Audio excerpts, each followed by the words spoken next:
है। सिर्फ जब लूट और सत्ता में ध्यान रहता है तो पब्लिक का ध्यान नहीं रहता। जहां विकास के कार्य करने पड़ते हैं, पैसे उनमें डलने चाहिए, पूंजी उसमें डलनी चाहिए, वो नहीं डलती।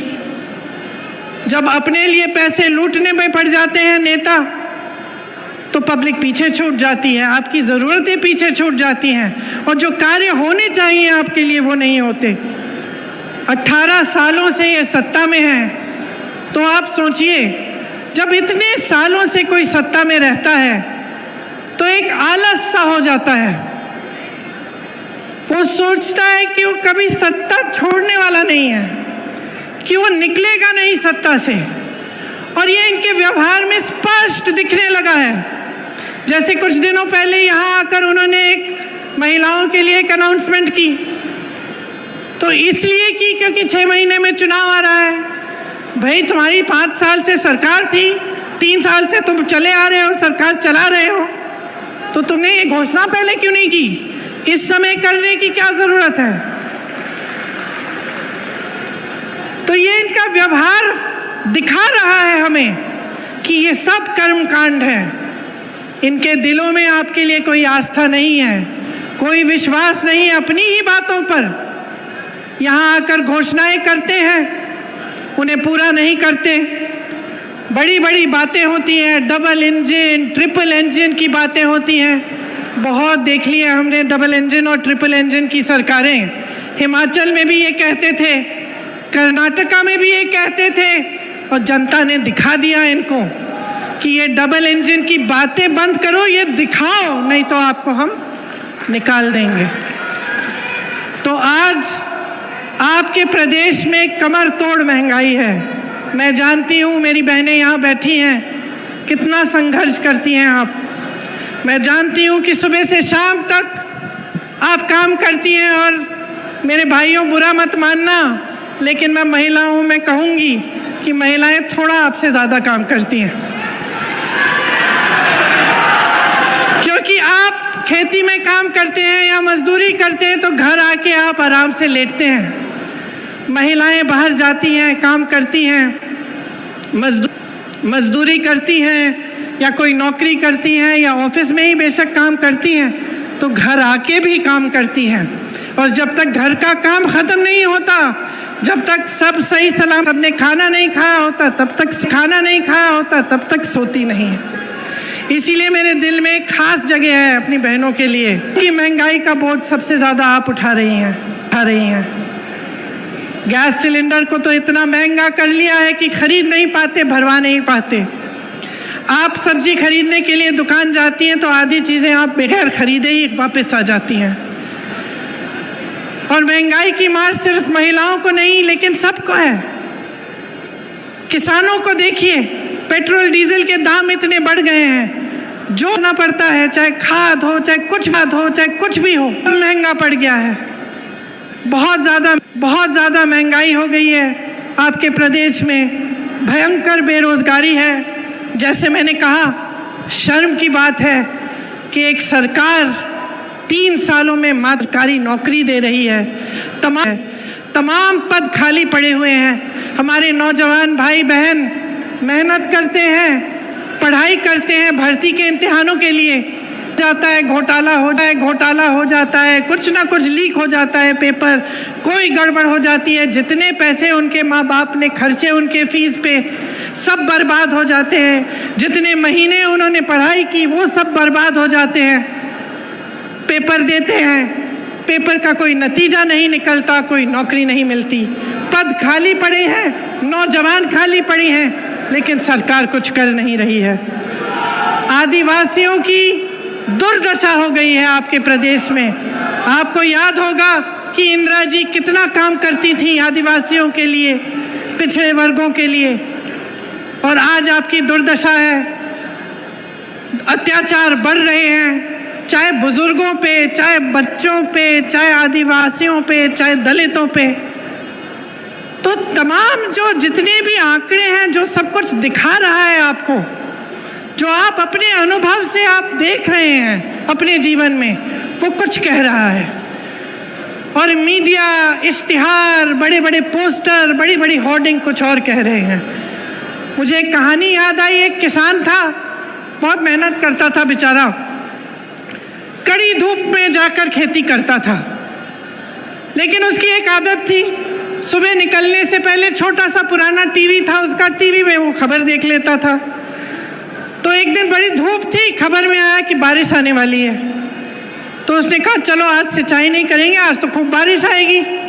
निकला काम के लिए, पूरे दिन धूप रही, बारिश नहीं आई। उसने सोचा चलो खबर गलत होगी, कल सिंचाई कर लेंगे। घर आ गया, अगले दिन फिर निकला, फिर खबर देख ली, फिर खबर में आया कि बारिश आने वाली है।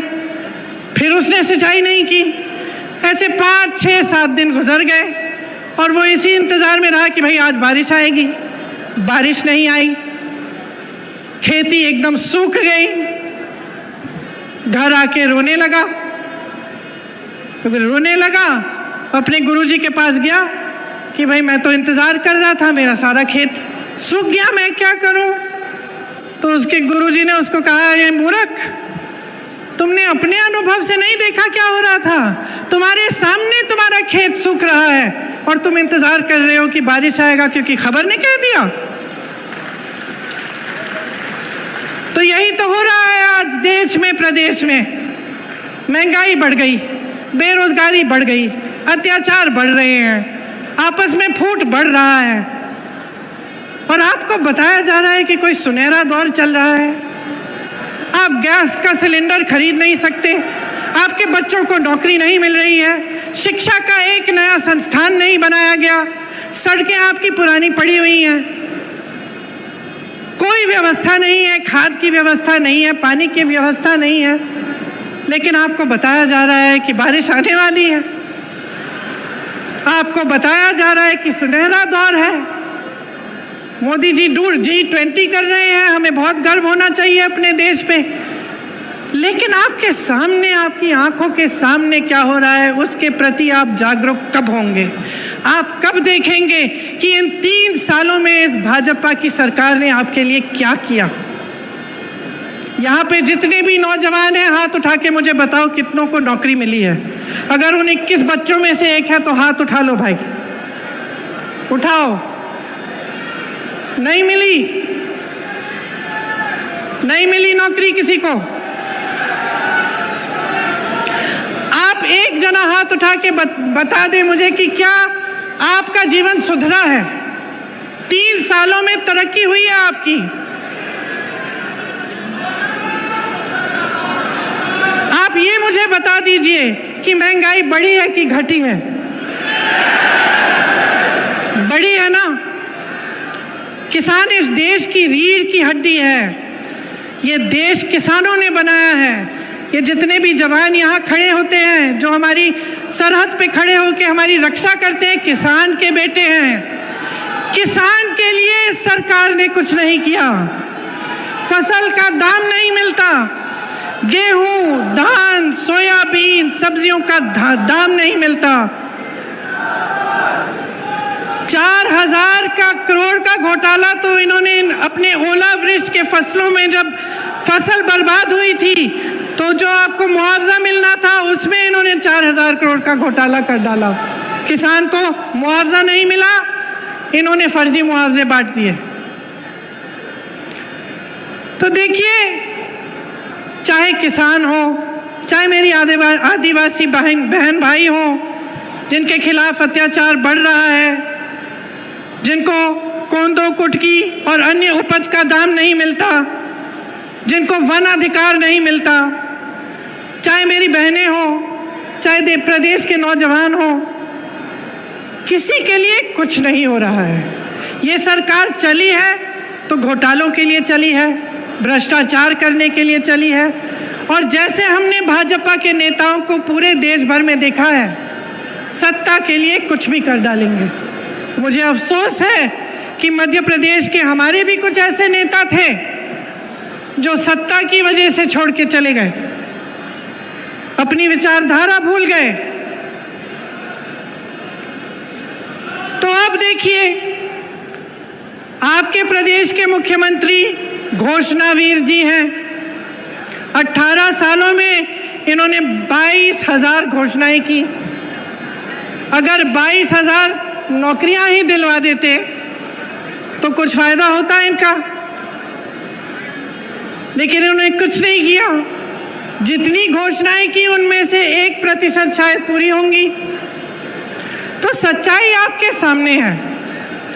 ये जबलपुर शहर है, आप सब जानते हैं। देश प्रदेश चलाने के लिए देखिए एक विजन चाहिए होता है, एक नज़रिया होना चाहिए, एक इच्छा होनी चाहिए निर्माण करवाने की।